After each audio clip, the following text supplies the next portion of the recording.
spokesperson for cultural affairs in the United States. Co-host with me, Laura Vlok from Jewish Spectrum. Our special guest this program is Mr. Yehuda Amichai, the great Israeli poet. Yehuda Amichai is a very famous Israeli poet. He's very famous nationwide. He was born in Germany and immigrated to Palestine in 1935. He served in the British Army during World War II, and after then he participated in the independence war of Israel in the Palmach, the commando units of the Haganah. He is an author of 7 books of poetry, 1 book of short stories, and 2 novels. He has received all the major literary awards in Israel, and his work has been translated into over 20 languages. Shalom, Yehuda Amichai. Shalom, shalom. Before we are beginning, Laurel, we are speaking about poetry. Yehuda Amichai is very popular in Israel.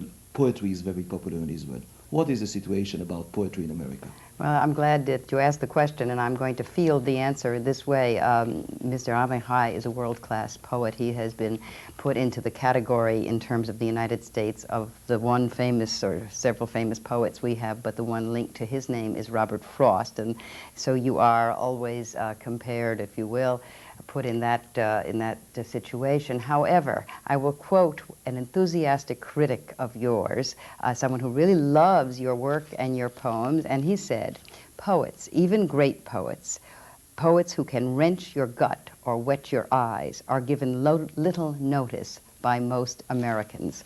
And it's a shame. And we hope that through this program, this wonderful book that you've written, Even a Fist Was Once an Open Palm with Fingers, is going to be a nice introduction to those people who haven't had the opportunity to read your poems. And if I may take one other moment, Noam, I do want to say that Mr. Amichai writes with simplicity and subtlety, timeliness and timelessness. And I'm just going to read one small poem from the cover of your book. It's called A Man's Soul, and it goes like this. A man's soul is like a train schedule, a precise and detailed schedule of trains that will never run again. So I think that gives our audience an idea of how profound you can be with your poetry. Yehuda, let's begin to hear some poetry, and if you, with your permission, if you can read the poem, What Did I Learn in the Wars, from the new book that I understand is has been published this week. Well, it was published in Hebrew a year ago. It has now been in English. I mean the English version of the yes, by Benjamin and Barbara Hausharf. And the editor, I understand, is Ted Solodorov? Yes, yes. It was. I think it was his swan song at Harper and Row. And it's page number 11. What did I learn in the wars? And we should mention that the book was published by Harper and Collins, so that people will know how to get it. I haven't changed, but even publishers have changed, editors have changed, but You're the same. I'm the same, hopefully. What did I learn in the wars? To march in time, to swinging arms and legs like pumps, pumping an empty well. To march in a row and be alone in the middle. To dig into pillows, feather beds, the body of a beloved woman, and to yell Mama when she cannot hear, and to yell God when I don't believe in him. And even if I did believe in him, I wouldn't have told him about the war, as you don't tell a child about grown-ups' horrors. What else did I learn? I learned to preserve a path for retreat. In foreign lands, I rent a room in a hotel near the airport or railroad station.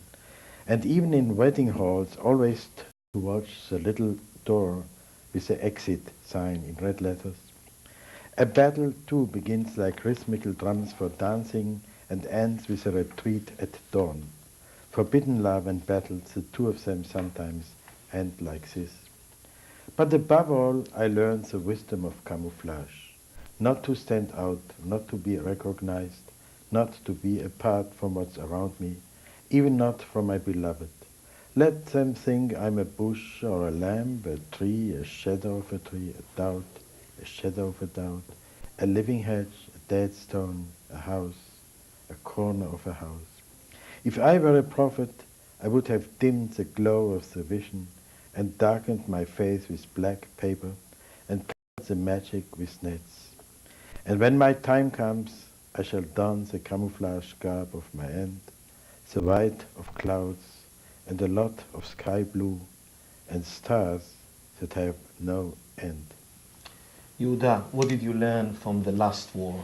You just came from Israel after Well, it was 5 weeks. it was I think it was actually no, it was the second war in which I was very passive, and my last war was the Yom Kippur War, and I was also quite old at that time already. But this time I had my son in both the last two things. But the last war was a total. I came 9 days ago from Israel, so this last war, especially in Jerusalem, was total surrealism. If you know, it's the first postmodern war, deconstructionist war. You name Yeah. it, and it's the first war in which I protected myself with Scotch tape and sellotape, and that kind of. These were the weapons So of the Israelis. that was during my this war? shield. Yeah.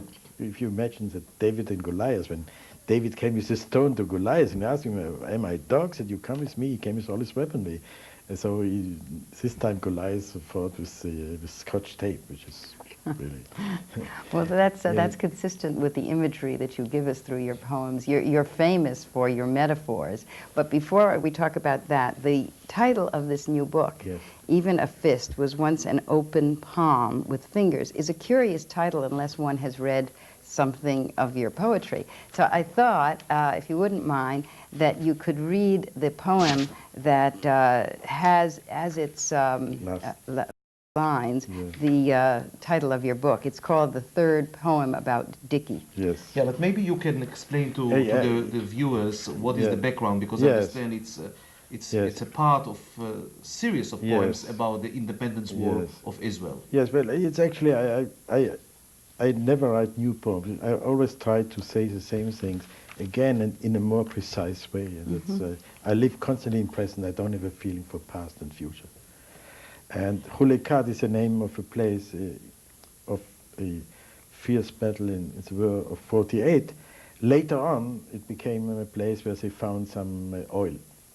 And in Some the 50s, oil, yes, not a lot. not a lot. But the derricks, the oil wells still stand there. So in a way, in the war was before it was oil, and then now even the oil wells, the towers and the derricks, which are still out there, have become part of nature. They're forgotten. And that's how I think. And I was in the Palmach Brigade of the Negev Desert, and at that time it also was all mostly desert around it. Now it's all, you wouldn't recognize any place. And so he was about 4 years. He was 4 years older than me, and he was a kind of father figure for me, as well as I was his deputy commander of this company, and so we actually and the soldiers of our unit were mostly 18, 19 years old. And As you yourself were about that. I was 24, he was 28, and our soldiers were 18. And I have quite a few poems. Almost in every book there's a poem about him, or I have a about him. He was a very good friend, and he fell. In these hills, even the towers of oil wells are a mere memory. Here Dickie fell, 4 years older than me, like a father to me in times of trouble and distress. Now I am older than him by 40 years, and I remember him like a young son, and I am his father, old and grieving. And you who remember only faces, do not forget the hands stretched out, the feet running lightly, the words. Remember even the departure to terrible battles, passes by gardens and windows, and children playing, a dog barking. Remind the fallen fruit of its leaves and branches. Remind the sharp thorns, how soft and green they were in springtime. And do not forget, even a fist was once an open palm and fingers. Thank you for that. You know, we were very fortunate. A friend of yours, Elizabeth Swados, who is a great admirer of yours, has put many of your poems to music, and she came to the studio and she recorded several of your poems. And the one she and her group are going to sing right now is called Temporary Poem of Our Times. I might say a word about Elizabeth Swados. She's a distinguished composer and a director, and she's done many theatrical events in the Public Theater and other prominent theatrical places around New York. And so I think it's wonderful that she has come to the studio and helped us with this program. This poem that we're going to do is called Temporary Poem of My Time, and it's in Yehuda Amichai's new book. And I just set it to music this week, and we just learned it a couple days ago. And it's, of course, dedicated to my friend Yehuda Amichai, the poet. And singing is Michael Satil Swados and Kathy Porter and Anne-Marie Milazzo, who are my devoted and honored colleagues. So, Temporary Poem of My Time.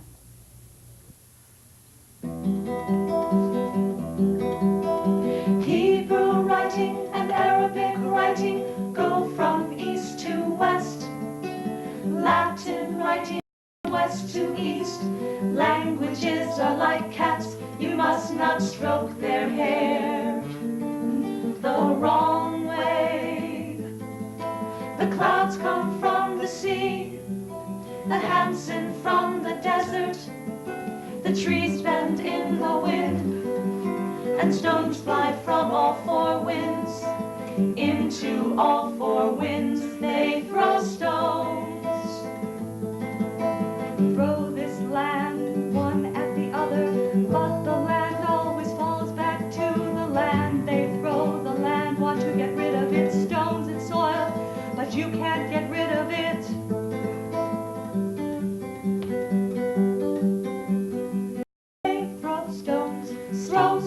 In 1936, 1938, 1948, 1988, Stoics throw at Stoics, and anti-Semites and anti-Semites, evil men throw, and just men throw, sinners throw, and hunters throw, geologists throw, and theologists throw, archaeologists throw, and archulgans throw, kidneys throw, gallbladders throw, headstones as well, headstones the heart of the stone, stone shaped like a screaming mouth, and stones fitting your eyes like a pair of glasses. The past throws stones at the future, and all of them fall on the present.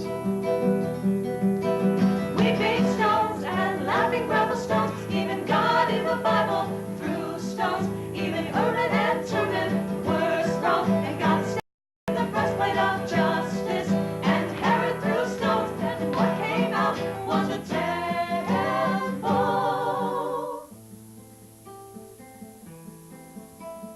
Oh, the poem of stone sadness, oh, the poem thrown on the stones, oh, the poem of thrown stones.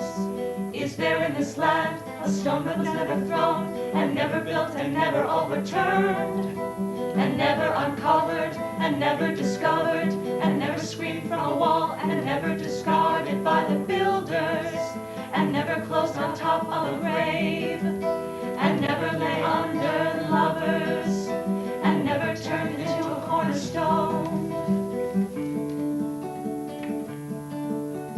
Please do not throw any more stones. You are moving the land, the holy whole open land. You're moving into the sea, and the sea doesn't want it. The sea says not in me.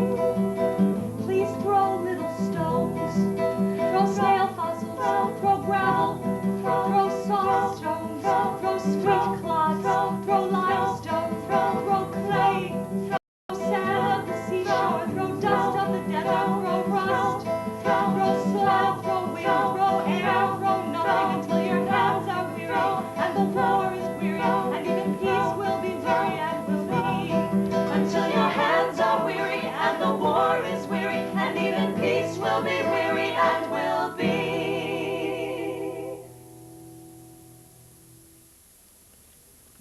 Yehuda, we just heard a poem, a song, Yeah. a wonderful song, Yeah. a wonderful poem, and this is very clear that it's a political poem. Yes. But you've said in an interview in Israel, and I'm trying to translate it from Hebrew to English, I think that in this country, in Israel, it's impossible to write not political. Even a love poem becomes a political poem. Everything that you write becomes political. Do you still believe it? That Yes, no, it means what's politics is not parties and certain lines left or right or whatever. Politics is that someone lives in his time with all his senses. That's politics.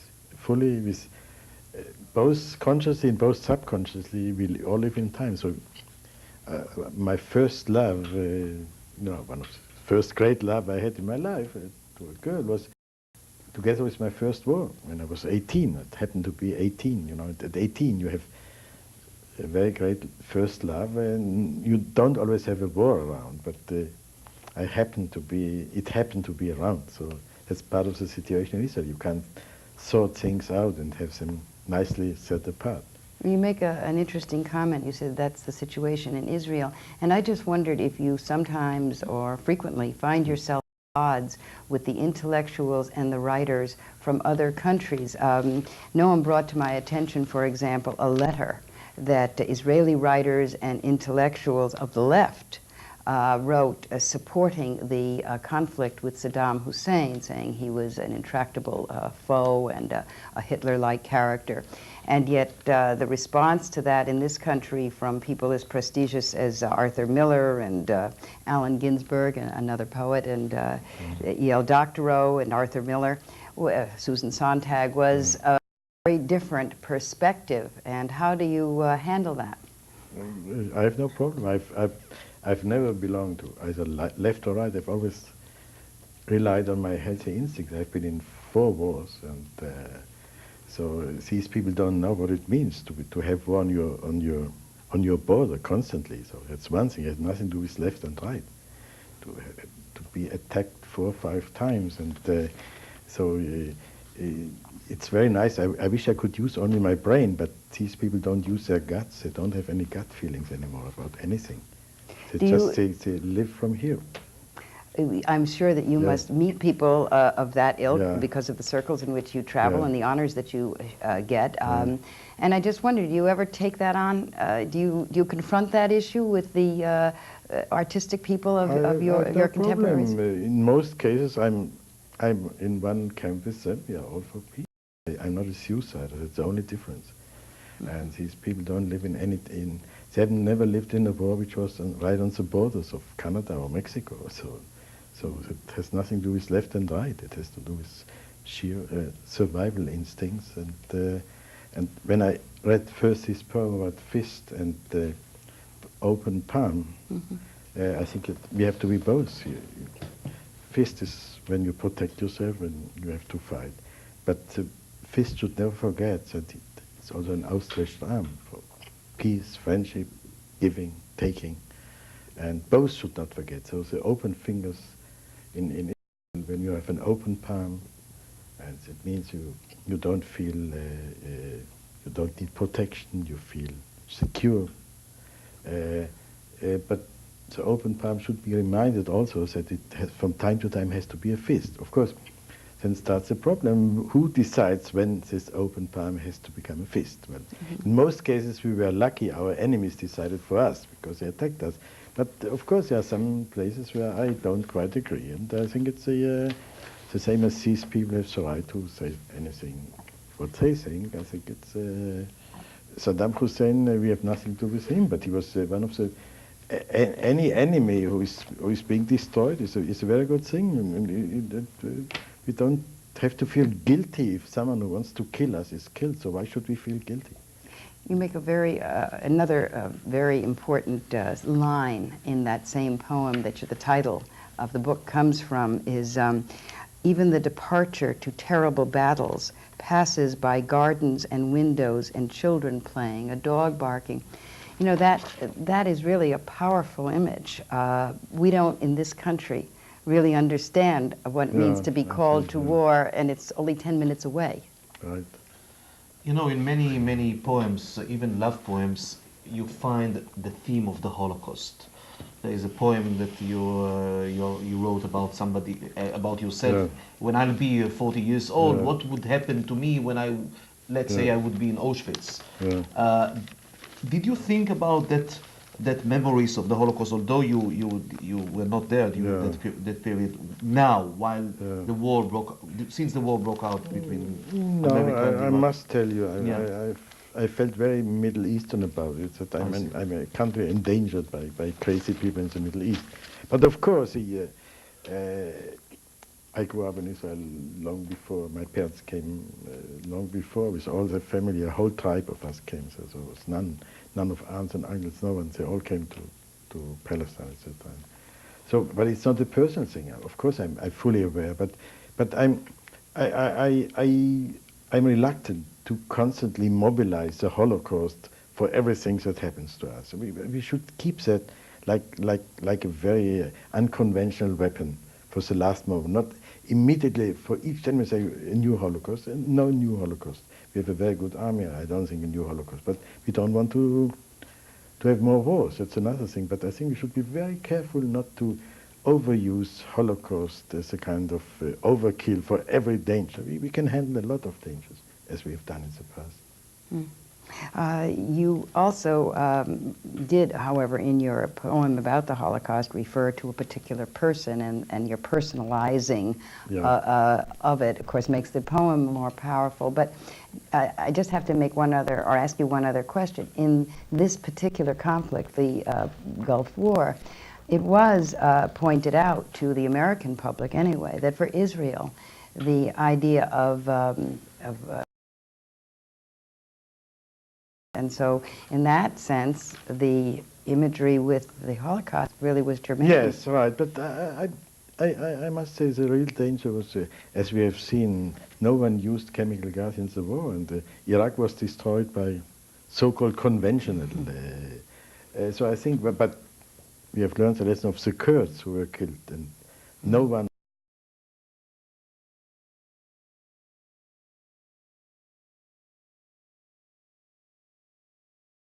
Kurds by gas, because it wasn't exactly in the media. In the media, and it wasn't, and it was Moscow inspired. So a lot of liberals didn't want to hurt Moscow until now. Now you can say anything against Moscow.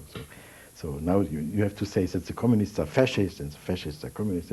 It's a total new disarray. So I'm very happy that I always define myself, if people ask me where do I stand, so I said I'm a post-cynical humanist. A post-cynical humanist. And you're also a Jewish Israeli writer, poet, yes. And there is a wonderful poem that you wrote, and it's published in this new book, The Jews. Can we hear that poem? It's in page number 83, The Jews. Yes. Yes, I'll read it. You know, some phrases. The Jews are like photos in a display window, all of them together, short and tall, alive and dead, brides and grooms, bar mitzvah boys and babies. Some are restored from old yellowed photographs. Sometimes people come and break the window and burn the pictures. And then they start photographing, developing all over again, and displaying them again, sad and smiling. Rembrandt painted them wearing Turkish turbans with beautiful burnished gold. Chagall painted them hovering in the air. And I paint them like my father and my mother. The Jews are an eternal forest preserve, where the trees stand dense, and even the dead cannot lie down. They stand upright, leaning on the living, and you cannot tell them apart, just that fire burns the dead faster. And what about God? God lingered like the scent of a beautiful woman who once faced them in passing, and they didn't see her face. Only her fragrance remained, kinds of perfumes. Blessed be the creator of kinds of perfumes. A Jewish man remembers his sukkah in his grandfather's home, and the sukkah remembers for him the wandering in the desert, that remembers the grace of youth, and the tablets of the Ten Commandments, and the gold of the golden calf, and the thirst and the hunger that remember Egypt. What about God? According to the settlement of divorce from the Garden of Eden and from the temple, God sees his children only once a year, on Yom Kippur. The Jews are not a historical people, and not even an archaeological people. The Jews are a geological people with rifts and collapses and strata and fiery lava. Their history must be measured on a different scale. The Jews are buffed by suffering and polished by torments, like pebbles on the seashore. The Jews are distinguished only in their death, as pebbles among other stones. When the mighty hand flings them, they skip 2 times or 3 on the surface of the water before they drown. Some time ago I met a beautiful woman whose grandfather performed my circumcision long before she was born. I told her, you don't know me and I don't know you, but we are the Jewish people. Your dead grandfather and I, the circumcised, and you, the beautiful granddaughter with golden hair. We are the Jewish people. And what about God? Once we sang, there is no God like ours. Now we sing, there is no God of ours. But we sing, we still sing. You know, I can really understand why you have such a tremendous audience on university campuses.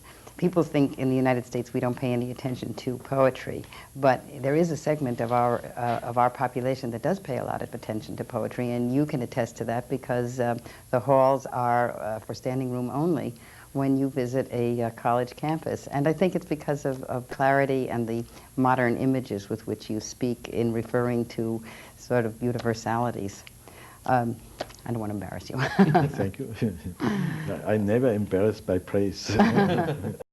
Yehuda, I would like to speak now about Jerusalem. Yes. On the cover of another book, the Jerusalem Poems, that was published in America 2 years ago, it's written, Yehuda Amichai is the preeminent poet of Jerusalem, of its holy and unholy places, its wars and Sabbaths, its prophets and lovers, its light and music and pulse. Jerusalem. What does it mean, Jerusalem, to you? Well, no, I always keep saying not to take Jerusalem too seriously because it's a terrible place. It attracts all madmen in history and too many wars, and so actually I'm very happy if it's a more or less normal city with problems of electricity and garbage removal and like all cities and political infighting in City Hall and corruption here and there, which is fine for every city to have because it means they are normal. There are no saints there, and so we try very much to not to think constantly about Jerusalem being, you know, that's where we live, you know, like people who live in Rome. Don't constantly think about the Forum Romanum and Julius Caesar and so on. They live there, and I think it's marvelous to forget it. I've said it often before that it's marvelous to know that King David is a hotel and nothing else, and so it's really it's a great idea. And that my accountant lives on the street of prophets, which is, you know, an accountant shouldn't be a prophet. It's the last thing he should be, you know. So he lives on the street of prophets, but only if someone comes from outside the street of prophets. Oh, what a name! What says an accountant or a dentist lives there? So how can a dentist live on the street of prophets? Yes, all he can prophesy is that your teeth will decay if you don't use my toothpaste. Yes. So in a way, I think that's the greatness of Jerusalem. That the past is always there, but the moment you start taking it too seriously, it becomes bad poetry. And I think Jerusalem should be what it is, with its past and its present, and so the city was always existing. And I think in 1996 they are planning to have a big festival of 3,000 years. 3,000 years since King David conquered Jerusalem. From the Teddy Kollek, by the way, is now preparing I know. a big festival. Yes, they're raising money for it. I'm in that committee, so I know about it. But I'm not so sure what will happen in 1996. So, Meanwhile, let's hear another yes, song of yes. Elizabeth Swedos about Jerusalem. I understand that Elizabeth visited Israel and Jerusalem yes, 3 years ago. Yes, she had the Israeli festival. She had a whole oratorio based on my poems, which was performed in the citadel of the old city, which was marvelous. Yes. Okay, so one more song of Elizabeth Swedos and her group based on Jerusalem poems of Yehuda Amichai. This is from a song cycle that I wrote based on Yehuda Amichai's 7 Laments for the Fallen in War from the book Amen. It's the first section about a sad man named Mr. Berenger.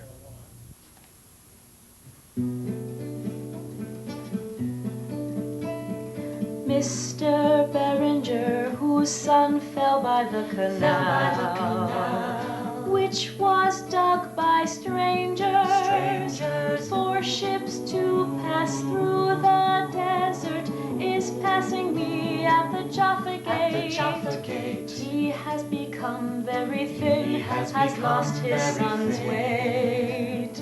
Therefore he is floating lightly through the alley,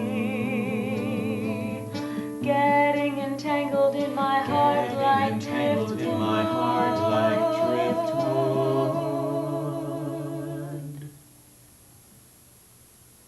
Well, Mr. Amichai, you handled Jerusalem in a matter-of-fact way, yet at the same time the reverence for it comes through, so I guess that's the power of poetry.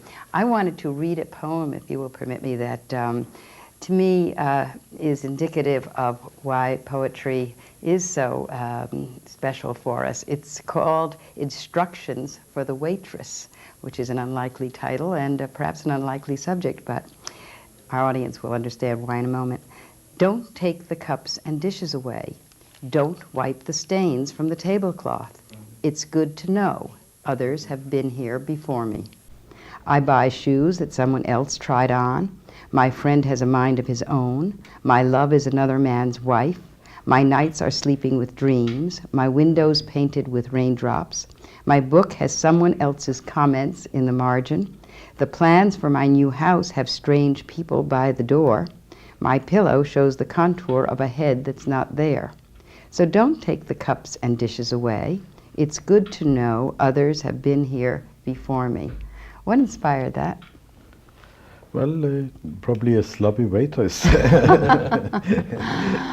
but actually no. Sometimes the metaphor starts with when you see something, and then it's like it goes the other way around. You know, if you say this is like this, so the other thing is also like the first thing. So, but actually, it's my basic feeling of it's an historic feeling that nothing always all the things have been used before. There's nothing brand new in life, and I love. In the case of shoes, it's of course no one would buy used to. Even people who go to a thrift shop to buy cheap clothing, but shoes people would be reluctant. But on the other hand, no one likes brand new shoes. They are good in your hand, but because they're not, you always get some hurt in your feet and your toes and so on. So in a way, things that have been used by others, or history has been used by others, Israel has been used by others. Jews, I have another poem here which says that Jerusalem is filled with second-hand Jews. You know, second-hand Jews, which means they've been used already. Used by history. Can you read that poem? Because that is the political statement that you were talking about before. It's subtle, but it's clearly related. Yes, and it has nothing to do with any party, unless some parties want to hurl this poem at each other. Yeah, but maybe there is another poem, Muslim poems called Tourists, and it's also about tourists that visited Jerusalem or visited Israel many times before. Before you. Maybe we can read this poem that it's also the same theme, more or less, in a way, about Israel as it is used by tourists or by Jews. Yes, but it's a message says that human lives are much more important lives than all the holy stones together. Now it's this kind of anti-historical movement. Read that. Yes, okay, I'll read that in. Yeah.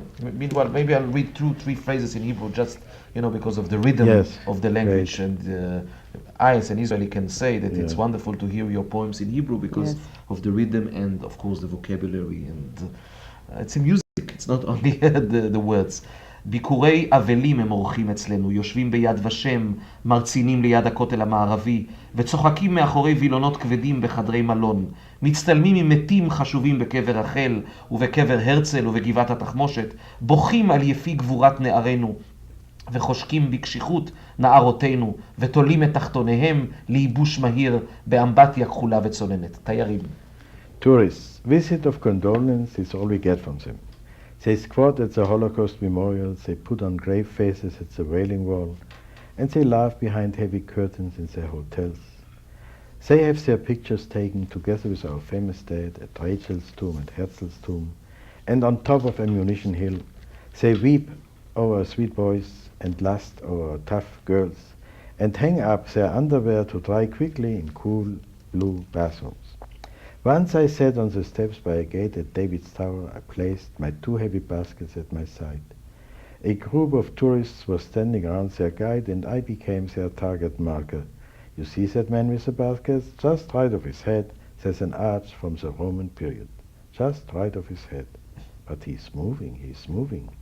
I say to myself, redemption will come only if their guide tells them, you see that arch from the Roman period? It's not important. But next to it, left and down a bit, there sits a man who has bought fruit and vegetables for his family.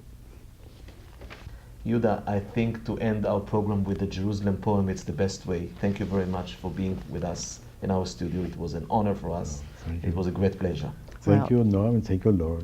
Well, it was a great treat, and I do want to remind our audiences that you do have this new book, Even a Fist Was Once an Open Palm with Fingers, and it is published by Harper and Collins, and the author is, of course, our guest, Yehuda Amichai. And so we thank you very much for joining us here in our studio. We're going to close the program with one more song by Elizabeth Swados and her group.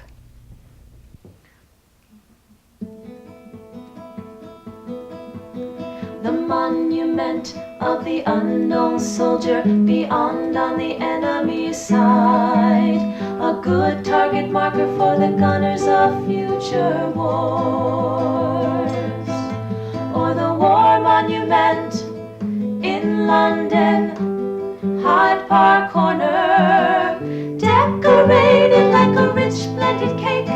One more soldier raising head and rifle, one more gun, another eagle, another angel made of stone. Whipped cream of a big marble flag is poured over it all with expert hands, but the sugar-coated 2 red cherries got eaten up already by the gourmet of hearts. Amen. By the gourmet of hearts. Amen. By the gourmet of hearts. Amen. By the gourmet of hearts.